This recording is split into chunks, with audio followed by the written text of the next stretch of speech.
Colonial. We're here in Williamsburg with aka William Penn Russell or Azor, whichever you prefer. Hi, gang.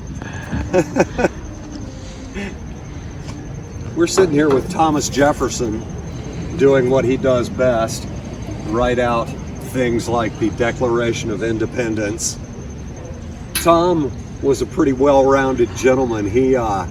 When he was the ambassador to France, he fell in love with pasta, all things pasta, to the point that he sent a shipload of it over here to his house. And then he has a pasta mold sent over. But apparently he found that pasta mold to be below his standards, so he got rid of it and made his own. So when you come to Williamsburg, go to the Blue Talon restaurant and order their macaroni and cheese, because it is French and it is probably just like the mac and cheese he fell in love with. Tell us about how you got here, this particular spot. Well, Williamsburg I've lived in for about 50 years now. Since I was 10, I've been on stage. By the time I was 13 or 14, I was doing paid magic shows, acting parts and stuff on stage. And it occurred to me, as it does to most people who go into show business, that you may not always have gigs. So I decided to diversify. Because I'm used to public speaking, I'm used to being in front of a million people, and I'm really interested in the history specifically of this country, but I do dabble in Europe too. But I'm in Williamsburg. Why not share my knowledge of the town with people who come to visit?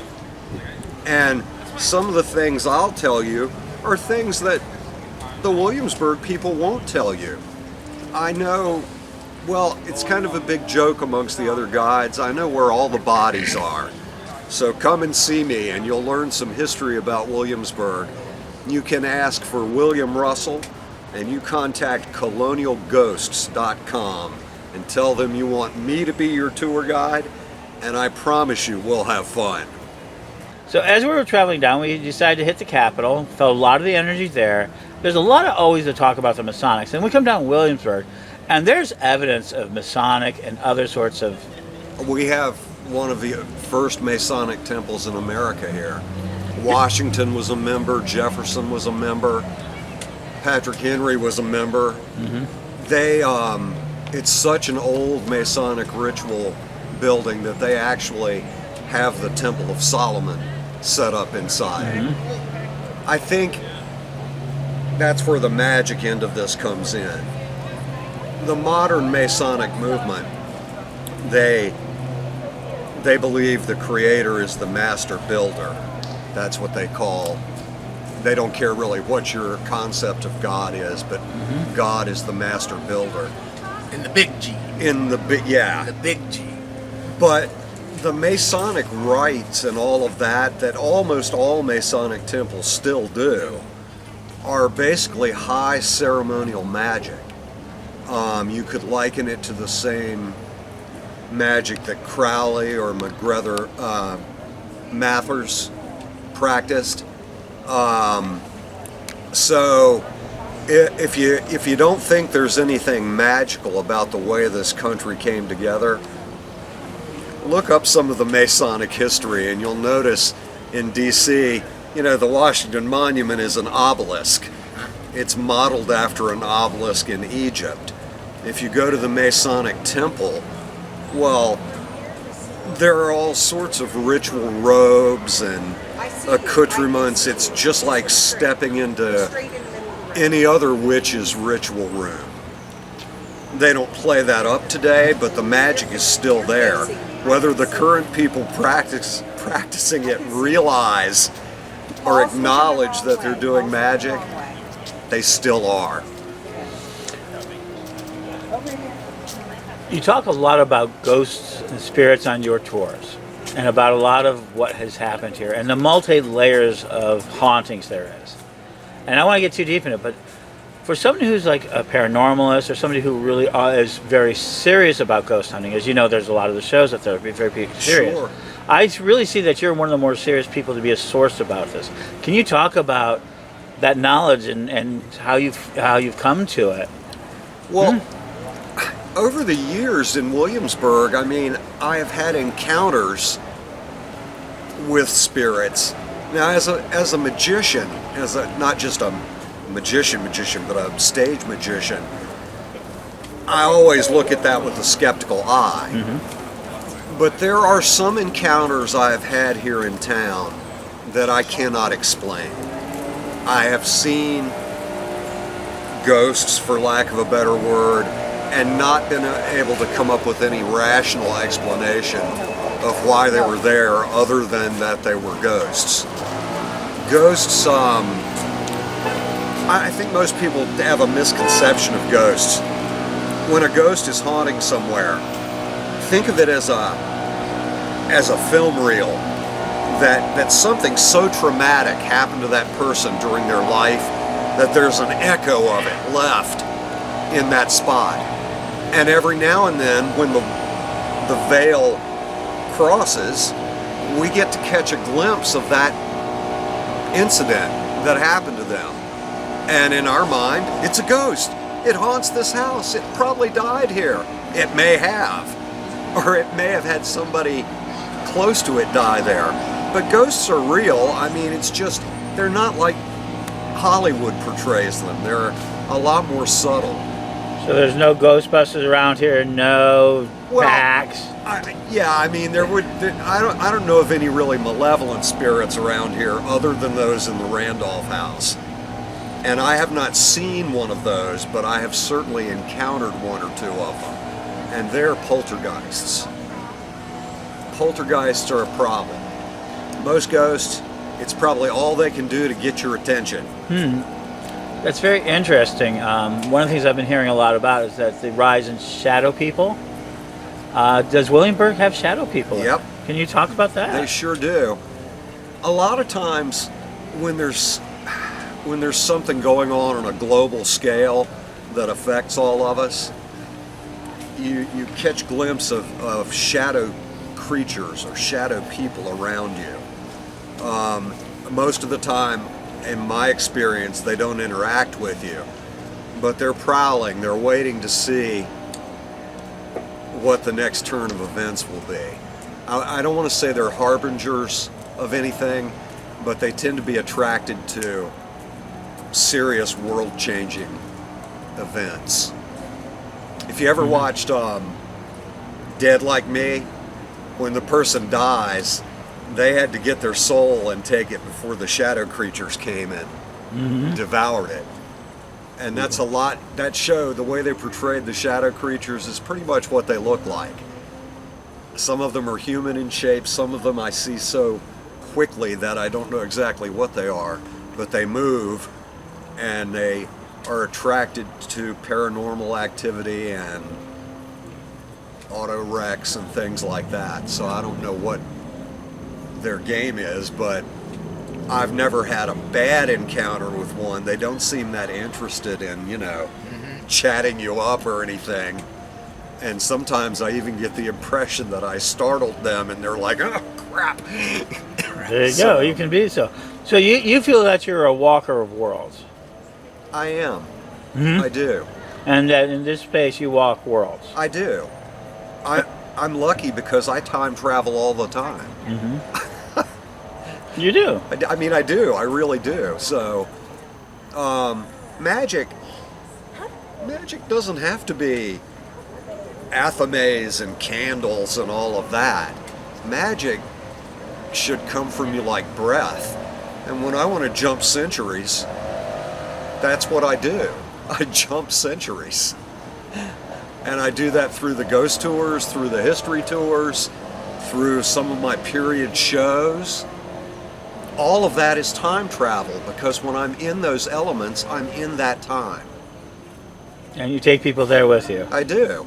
Absolutely. So how can they get a hold of you? Well, you can go to Sorcery and Song on Facebook, or You can contact Colonial Ghosts on the web and ask for William as your guide, and they will be happy to hook you up with me.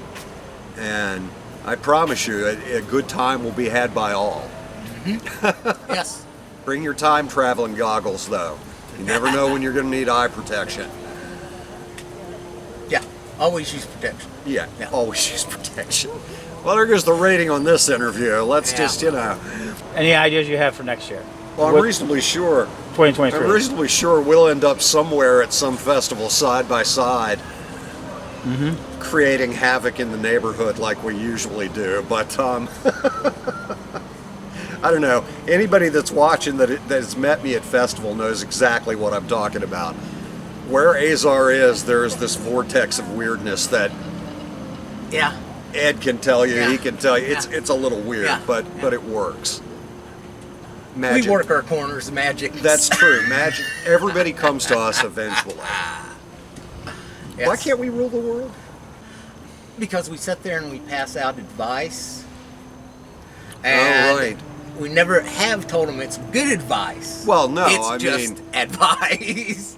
Well, you got to pick your sources for advice. When you come to me in the booth, it's a toss-up. But, and you're probably in bad shape anyway if you're consulting us. Yeah. But feel free to ask questions. Again, Sorcery and Song on Facebook. You can always contact me that way or hit me up at pennmagic@icloud.com. But there are two stories here that I want to tell you. The first one has to do with the Brafferton building. That building dates to 1723, and it is all original. It is the president's offices now, but when it was built, it was the Indian School for Boys. Now think about this. By 1723, 80% of the Indians are gone from war and disease. The 20%, okay, they're speaking like me, dressing like me, they're totally dependent on my tool technology. Even today, I'll bet you Chief Brown couldn't make a stone axe if his life depended on it, because they had no written language. And when 80% of your population goes away and you have an oral history, you lose it. The Sioux were from here. They don't know how lucky they are they got moved where they are. The Sioux's culture, language, history is all intact.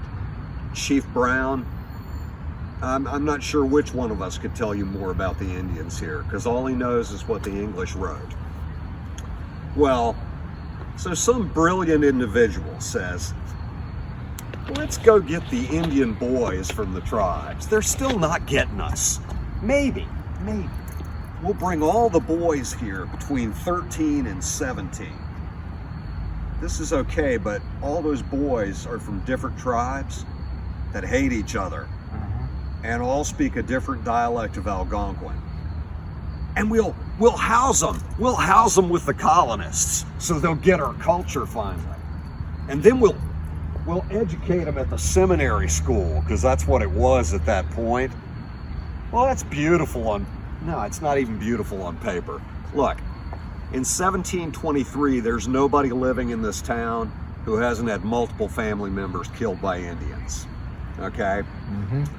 The boys are mistreated. They're spit on in the street. The 17-year-olds, well, all of the boys are in shock because they're wearing these wool regimental uniforms. Kids, despite what Jamestown portrays, the Indians they don't wear a lot of stuff here. It's hot a lot of the year.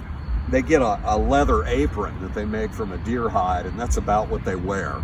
In the winter, you can pile furs and things on. But so the other issue was the 17-year-olds, when they turn 18, this little puppy gets pulled around to the right side to symbolize manhood. They're never going to see that, because when they're brought to town, they shave their heads. Now, I understand bugs and lice and things, but those 17-year-olds, now there's something that they're never going to get in their culture. Well, they build that because the boys keep running away. But guess guess what? When they put them in there, they still hate each other. So they fight and they run away. So when they bring them back the third time, they put bars on the first and second floor windows and they bolt the door shut at night. On the third floor, the Indians up there were no bars on the windows. One of the boys was an athlete.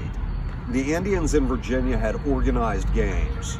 Okay, they had a football game that made rugby look like a walk in the park. This kid was a runner though. Fastest runner in the state. It was said he could run faster than a deer. I'd be surprised if there wasn't any Indian in the area that didn't at least know of this boy. Well, he smuggles a rope up there, and at night when the town goes to sleep, he drops the rope down and he goes running. Well, in 1723, behind the Wren building, there's nothing but woods as far as you can see. So he runs all night in the woods. He runs down to Lake Matoka. Matoka is Pocahontas' given name. That's what her family called her. Then he comes back before dawn, he climbs up, gets back in bed, nobody's the wiser. Well, one night somebody clearly sees him, so they lay a trap for him. 3 days later, there are two accounts in the Gazette. The first one I'll quote because you can't make this up. The first one said the boy's body was found on the shores of Lake Matoka without a mark on it. He had clearly died of a broken heart, missing his tribal lands and his family, yada, yada, yada. That's lovely. Right next to that was the second account, which was probably closer to the mark. It said he was found on the shores of Lake Matoka, shot to death. And that's much more likely considering the attitude of the time. Well, nowadays, all those woods are gone. The lake's still back there, but the campus is back there. And right in the middle of it is what's called the Sunken Garden. It's a big rectangular cut out of the ground, like somebody took a giant football-sized Lego piece out of the earth. You at home, don't try that. It can be dangerous. Well, when I was a teenager, we knew late at night, 1, 2, 3 in the morning, there'd be so much moisture coming up out of that sunken garden that it would fill up with mist. And you could go down in the mist. It's 6 feet deep, and people could hear you, but nobody could see you. Well, apparently that tradition continues to this day with the college kids. There are two types that have seen the Indian boy. Some I've spoken to said, I think I saw him, but it was out of the corner of my eye and he was going so fast when I looked, he was gone. But then there's the ones that have seen the full-on specter, and they all tell basically the same tale. They're not afraid of him. It's not like he's threatening them. He's just running. But he's running 6 feet off the ground.